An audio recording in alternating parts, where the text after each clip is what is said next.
Friends, hi friends, welcome to Ritu channel. మా చిన్ననాన్న వాళ్ళు పూజ చేసుకుంటున్నారు. వచ్చినాం మేము. చూడండి ఎంత బాగుందో. మా చెల్లె చూడండి పూజలు చేసుకుంటున్నారు. చిన్న చెల్లె. బ్రాహ్మణునికి అనేక కష్టాలు వచ్చున్నాయి. మరి ఆ బ్రాహ్మణునికి కలలో సత్యనారాయణ స్వామి రూపం ధరించి, ఓయి బ్రాహ్మణోత్తమా, నీవు వేదాలు చేయనివాడు కదా, నీవు సత్యనారాయణ వ్రతాన్ని నీవు చేయు, నీకు సకల కోరికలు సిద్ధించును అని పలకగానే ఆ బ్రాహ్మణుడు తెల్లవారగానే సూర్య నమస్కారము, సంధ్యావందనము, స్నానము ఆచరించుకొని తన ఇంటిలో దీపాన్ని వెలిగించుకొని, స్వామి నేను ఈ రోజున నీ అనుగ్రహ ప్రాప్తి పొందరకై నేను సత్యనారాయణ వ్రతము సాయంకాల సమయంలో చేస్తానని మనస్సులో సంకల్పించుకొని కాశీపట్నంలోనికి బయలుదేరినాడు భిక్షాటన కొరకు. పూర్వము భిక్షాటన కంటే ఆ కాశీపట్నంలోనికి వెళ్ళగానే అతనికి పూర్వం భిక్షం కంటే రెట్టింపుగా ధనం లభ్యమైనది ఆ బ్రాహ్మణుడికి. ఆ బ్రాహ్మణుడు పూజా సామాగ్రి అంతటి కూడా తీసుకొని తన ఇంటికి వెళ్ళి సాయంకాల సమయంలో ఆ బ్రాహ్మణుడు తన భార్యతో కలిసి సత్యనారాయణ వ్రతము చేసినాడు. ఆ వ్రతము చేయడం వలన అతడు అనేక భోగభాగ్యాలు అనుభవిస్తూ ఉన్నాడు. మరి ఆ బ్రాహ్మణుడు ఇలాగే ఒకానొక రోజు కార్తీక పౌర్ణమి రోజున తన ఇంటిలో సత్యనారాయణ వ్రతం చేస్తూ ఉండగా తన ఇంటిలో మరి ఒక కట్టెల మూకుడు వాడు తన ఇంటికి వచ్చినాడు. ఆ కట్టెల మోపును బయట దింపుకొని లోపలికి వచ్చి చూసినాడు. వ్రతము పూర్తయిన తర్వాత ఆ కట్టెలమ్మ వాడు ఆ బ్రాహ్మణుని ఇలా అడుగుతున్నాడు అన్నమాట.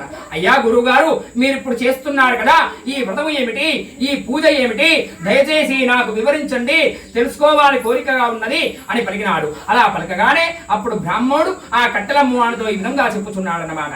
ఓ ఈ కట్టెలమ్మ వాడా, ఇది సకల వేదాంత స్వరూపుడైనటువంటి సత్యనారాయణ వ్రతము. ఈ వ్రతము నీవు చేసినచో నీకు సకల కోరికలు సిద్ధించును అని చెప్పగానే ఆ కట్టెలమ్మ వాడు తీర్థ ప్రసాదాన్ని తీసుకుని ఇంటికి వెళ్ళి రాత్రి ఎలాగో నిద్ర రాకపోగా తెల్లవారగానే స్నానం ఆచరించి సూర్య నమస్కారం చేసుకొని తన ఇంటిలో దీపాన్ని వెలిగించుకొని, స్వామి నేను ఈ రోజున ఈ కట్టెలను అమ్మిన వచ్చిన ధనముతోనే సత్యనారాయణ వ్రతం చేస్తానని మనస్సులో సంకల్పించుకున్నాడు ఆ కట్టెలమ్మవాడు.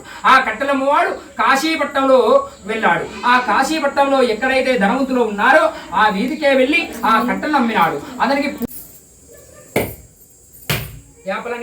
పుష్పాయాస్పుష్మని బృహస్పతి ప్రచోదాస్థానం ముంచస్తకం అసహ ఒక పేరు కలిస్తారు.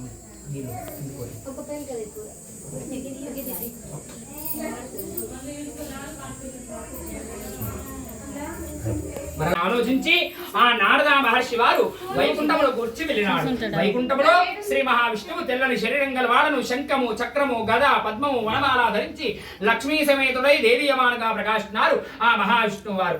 మనస్సుతో గాని ఊహించి చెప్పడో గాని అధీనమైన రూపం గలవాడ ఆది మత్యాంధ్ర భక్తుల బాధలు తొలగించినట్టు శ్రీమన్నారాయణ నేను నీకు భక్తితో నమస్కారం చేయుచున్నాను అని అన్నాడు ఆ నారద మహర్షి వారు. అలా అనగానే అప్పుడు మహావిష్ణు వారు నిద్రలేచి, ఓ ఈ నారద మహర్షి, నీవు ఈ వైకుంఠానికి ఎందుకు వచ్చినావు, నీ కోరిక ఏమిటి చెప్పు, తీరుస్తాను అని అన్నాడు.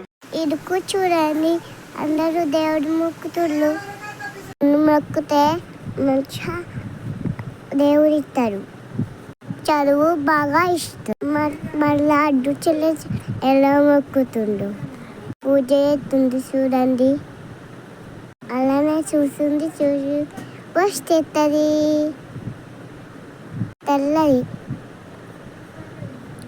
ఎంత క్యూట్ చూస్తుందో. నేనే బయటకు వెళ్ళాను. ఇదిగో మా చిన్న చెల్లి వచ్చింది. దేవునికి పూజ చేయ చెల్లి అందరు తింటున్నారు. ఇది మళ్ళా వచ్చింది ఫ్రెండ్స్, చింతలే పిచ్చి. Okay friends, bye. సబ్స్క్రైబ్ చేయండి. Bye friends.